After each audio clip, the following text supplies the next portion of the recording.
Hey everyone, in this video I want to just review just a kind of basic way to make some high quality professional style maps that you can use for your Lab 7, the material failure report lab.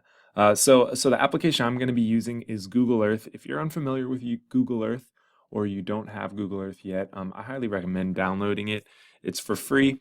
And I know, at least when I was an intern at a geotechnical engineering firm and worked in the industry for a little bit, we used Google Earth a lot just to look at historical data and to as kind of just a general GIS or geographic information system software program it's really easy to use. And again, it's free. So you can just Google Google Earth, Google Earth, and you can go to this website, download it on desktop, mobile, or on Earth or on the web as well.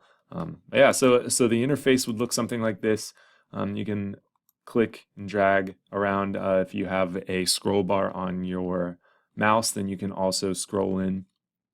And let's just say, remember for this assignment, you're going to be asked to use regional scale and then also a local scale map. So the benefit of Google Earth is you can first and foremost, like on this left side, you can change the borders, different types of labels, photos, the roads, if you want to toggle those on and off.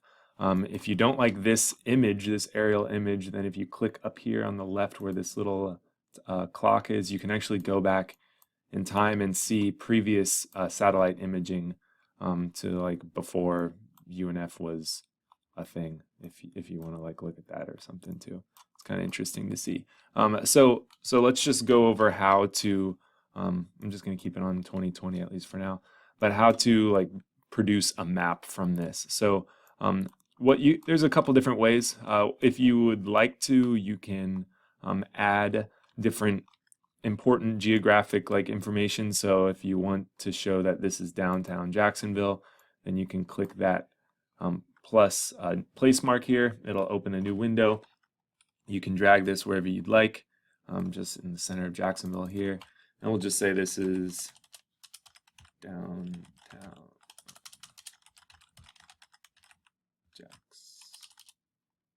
Jacksonville. Okay, and then if you hit OK, then you'll see, you can see it, when you zoom out and everything.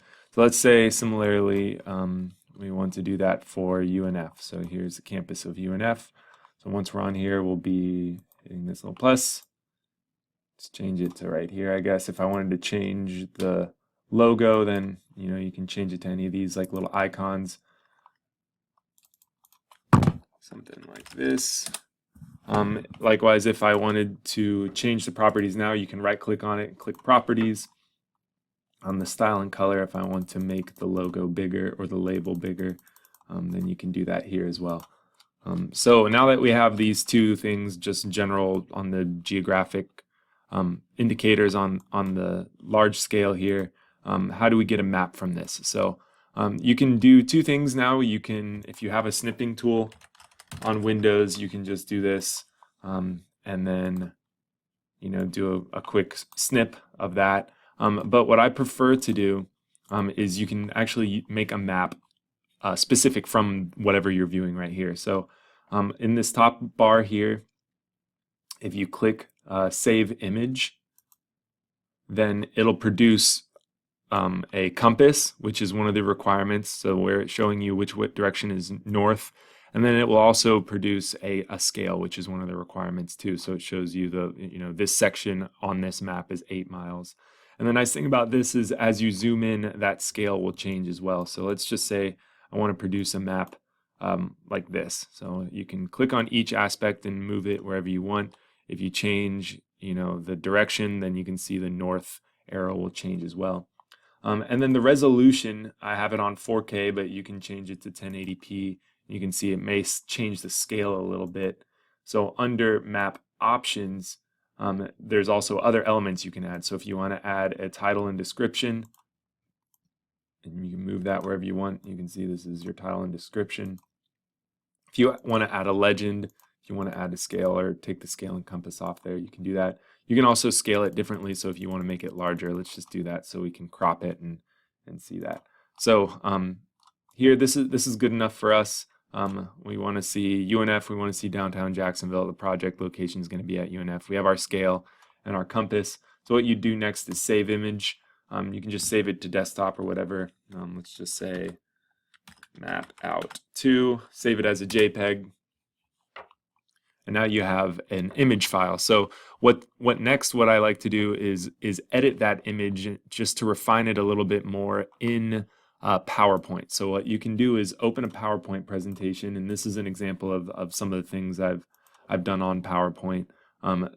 So basically, if you're not adding things in Google Earth, then you can use PowerPoint to add these little icons individually and to add labels. So if you'd rather do it that way, you can do it that way instead. But let's just say we wanted to add our map. So just have a blank slide. I need to find my image, which was on desktop. So here we have map out 2 from wherever it's saved. I saved it on the desktop, but you can click and drag it over to the PowerPoint. There we go. Now it is on our PowerPoint. Ooh, I don't know what that is. So so now if we don't want to show all of this, what we can do is easily crop it to fit our screen a little bit more. Don't really care for, we just need to show downtown Jacksonville, maybe the St. Johns River, and UNF. So this is our main project area. And then you can easily change everything. And since you're scaling everything as is, it'll keep the scale, the horizontal scale, consistent. Let's put it in like this maybe, and then you can add a border to it, and we're good to go. So now if I wanted to just take this and put it in my Microsoft Word, or if I wanted to add any other things, like let's say I wanted to put a label for the St. Johns River. So what you can do is insert text box, and then let's just say St. Johns River. And then if I wanted to have white font so it sticks out a little bit more, click and drag that over here. Something like this is fine. So then what you would do is select everything, go to Arrange, Group, and now once you group it, you can just click it as a whole and it should move everything. So now if you Control copy this, or just hit right click and then copy, and then go to a Word file. Let me bring up a Word file real quick.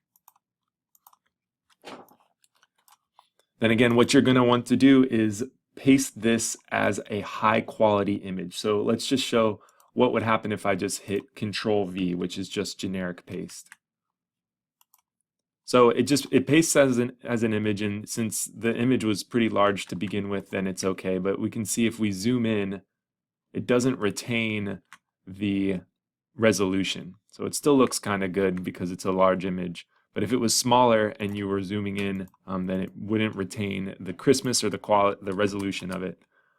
So rather, what I want you guys to do is paste it as a high quality. So what you would do is Control Alt V, and now you have a bunch of different options. You have an enhanced metafile, GIF, PNG, JPEG. So if you do enhanced metafile, it'll be a larger file. It'll increase your Word document, but it'll keep the resolution as you zoom in of everything. So it'll keep the image quality much crisper than if you were to just paste it as a JPEG or a GIF or a PNG. So then what you would do, of course, is center it, and then of course you'd have to add your figure caption. So this is just an example of how you would what I'm expecting in your lab reports. Again, then you would want to make sure to scale it so you can still see everything. If it's too small and you can't read, if it's something like this and I can't read everything, then of course that's not what I'm expecting. So make sure it's large enough. Take up a whole page if you need to in your Word document. And that's how to use Google Earth. So it's a very helpful tool. You can add, of course, different things, different logos and and you can store a lot of information on there too. And you can kind of do the same thing in Google Maps as well. Just make sure you switch it from an aerial, or from the typical Google Map view, to an aerial imaging, with actual like physical features and everything, so we can identify lakes and use like geographic locations to kind of coordinate where your project location is. So any additional questions on this, feel free to let me know. I'd love to help you guys out learning Google Earth, because again, pretty helpful and handy tool that you're going to be using probably in the workforce as well, outside of your collegiate career. So good luck, guys, and I'll talk to you later.